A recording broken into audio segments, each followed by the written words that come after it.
is the EBZ 9000, the new Red Max blower, is it worth it? Well, I'm not going to go over comparing to other blowers because I don't have other blowers to compare it to. I do have a couple steel blowers, older ones. We run them on the mulch crew, so they do the job for cleanups and stuff like that. But this blower right now, supposedly, is the most powerful backpack blower on the market. Is it worth it? So I have the EBZ 8560. That's been a great blower. They last about 3 years for us, 4 years. We usually keep them for parts. We beat them up pretty good. So this blower I had for 3 weeks now, and I have some things I like about it. It's definitely powerful. It's going to be awesome during leaf season.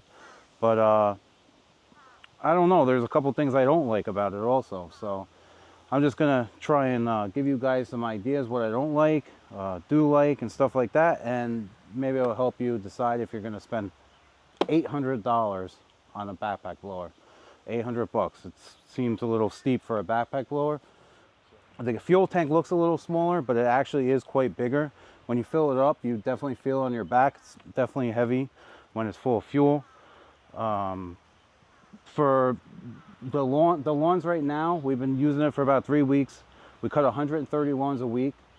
The lawns right now are pretty dry, so it's not like we really need this blower, but I want to run this blower. I got it from the dealer. He dropped it off to me to give it a try. So we'll see. You know, the guys like how much power it has. My one guy thinks it's a little heavy, and my guys don't like change. My guys, whenever I get a new guy, most of them, they get used to something and they don't like change. So it is different on your back. It feels different. It's definitely like a lot wider.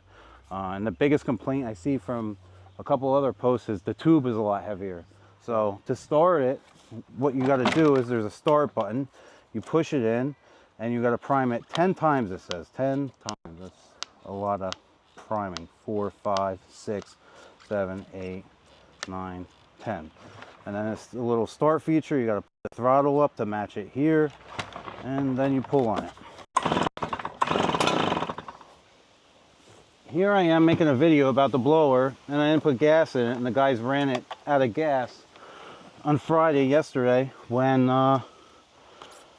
they're finished with work. So we're gonna get some gas in it, and I'll get it started. You would think I would check something like that.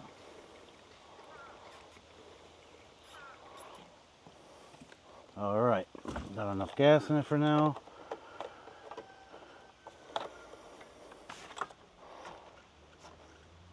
Prime it again.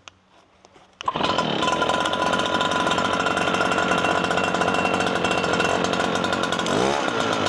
then when you rev it up, it flips the start switch back out.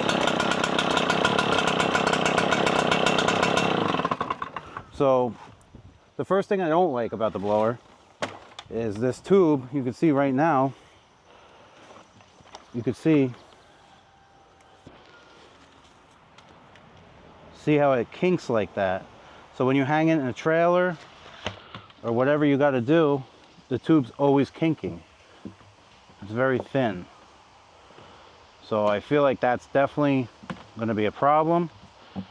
It's just very thin. So I don't know how long that's going to last. I don't know if they'll update that.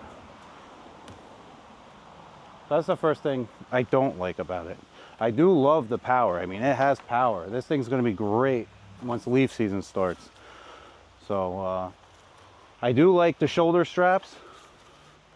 They kind of copied off of steel, it seems like.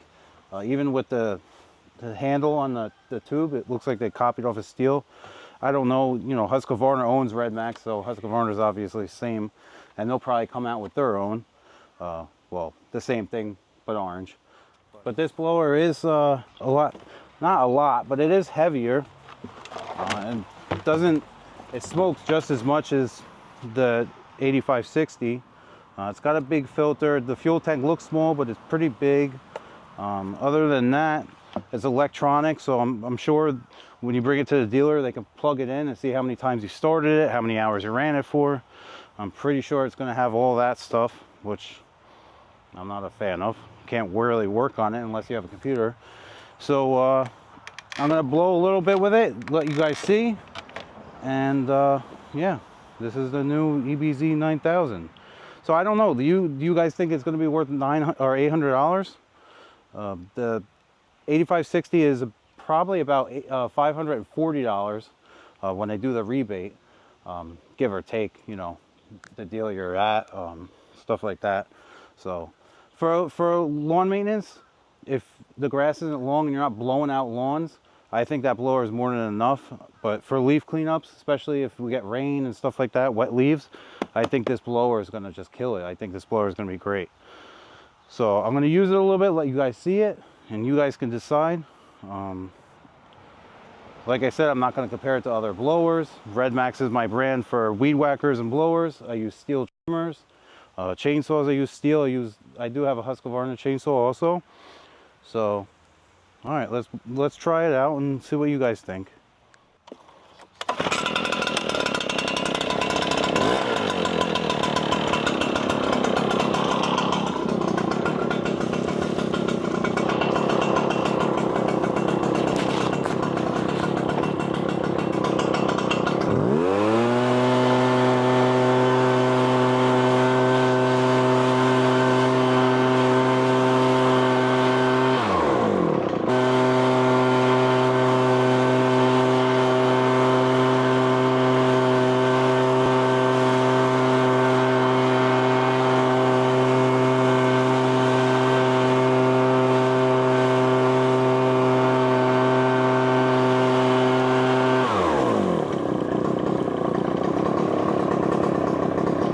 So it definitely moves a lot of bark and material quick. Definitely is powerful. I'm going to show you one other thing. So I'm going to go full throttle, and then I'm going to throttle down a little bit, throttle back up, and you'll notice, and we'll talk about it.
All right, so I don't know if you guys can hear that in the mic, but, and I don't know if it's still breaking in. We only ran it for 3 weeks, and I know it's electronic tune and all that, or you got to bring it there and they can tune it with the computer.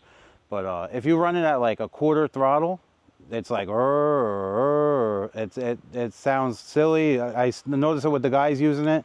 Obviously, I notice it when I'm using it. I work with my guys, so that's the only thing. Like, you know, sometimes you don't need all that power. You're like around the car or around, you know, maybe the customer is around or something like that, and it's like, it sounds kind of strange. So that's the only thing. And then obviously the tube bending. You know, we hang the blowers in the trailer, and once you hang it, this tube just bends like that. It's just, you know, you see that. It just bends like that. So I'm not sure if this is just like a rubber. It's made to do that. I feel like when it gets cold out, it might crack, something like that. here's walking into my enclosed trailer. We run Exmarks, but here's the EBZ 8550, and then here's the new blower, the 9000, and then here's the 8560. But if you can see how the tube hangs, it's just fine. You know, it hangs up against the wall. Same as that one, the older one. But if you look here, I know it's dark in the trailer. I'm gonna try and go this way. Can't really see it. If you look here, you can see the tube's all crinkled. So I don't know what's up with that. I don't know why they did that. Maybe because it's a bigger tube. You can pull it out. It's stole. It's just, I don't know. It's crinkled. As soon as you run it full throttle, it blows it back up. But I don't know. It's just very strange to me. But yeah, the dealer dropped it off for us to try out, and yeah, we'll see. I'm excited to use it in the fall. The straps are nice. I do think the older blowers, I think they're a little more comfortable. I don't know if it's because this blower is wider. But other than that, I mean, it has tons and tons of power, more power than you need for a leaf blower. And we'll be able to move a lot of material with it, especially when it rains and we got big leaf cleanups to do. So we'll see what happens. So I hope this helped some of you guys. Again, it's $800 for a backpack blower. It seems kind of high. I don't know what Echo is. I don't know what the steel, I think the steel is what, 800? But I don't know how much that is. I think that's probably like 600, but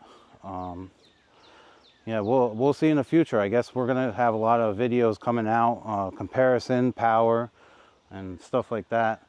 So I'm not comparing the blowers. I never ran Echo. So thanks for watching. That's all I got, and have a great day.